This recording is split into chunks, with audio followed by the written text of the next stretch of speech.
Hey, everybody, and welcome to Roundtable Radio. My name is GraceRampaul, and today we will be talking about the fun story of the Amityville Horror, which took place in 1975. This is a massive book, and from the book, it's made like a bunch of movies, and yeah. So the story starts back in December 1975 when both George and Kathleen Lutz moved into the home, and they bought the home for super cheap as the family who had owned it previously were actually all murdered and killed within the house. Now, the Lutz family, not having any superstition about this, moved in anyway. And when they moved in, they at first thought it was a super nice, really big house and a nice deal. But there ended up having a lot of weird occurrences in the house.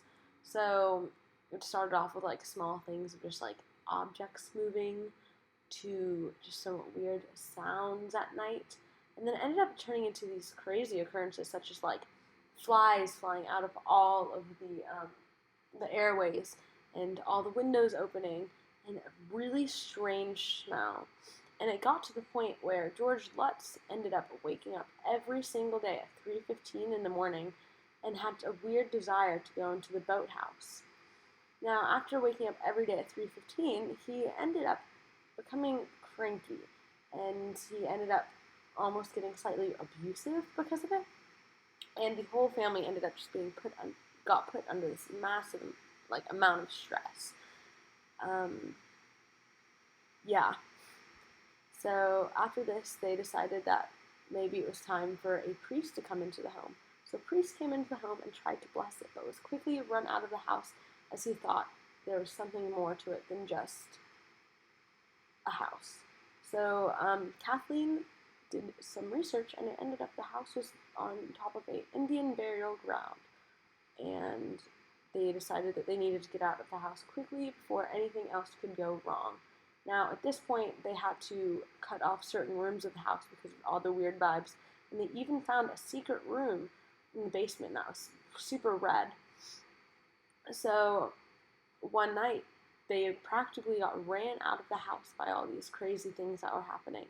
And basically, the house was trying to get George to kill the family, just as what had happened to the previous family. So the family ran out, left all of their personal belongings, and never looked back.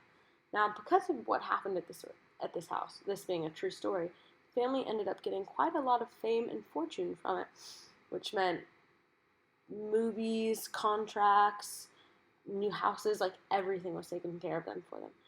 So no one really actually knows how true it is, but it does seem like there's a lot of truth in the story, as it has happened to two families there. So the house was empty for a few years, but it is now actually owned by another family who uses it as their kind of like nice little lake summer home. And the family, they talk about, the new family who lives there talks about some things happening, but nothing too crazy. So, is it real or is it a hoax? That's the question. Who knows?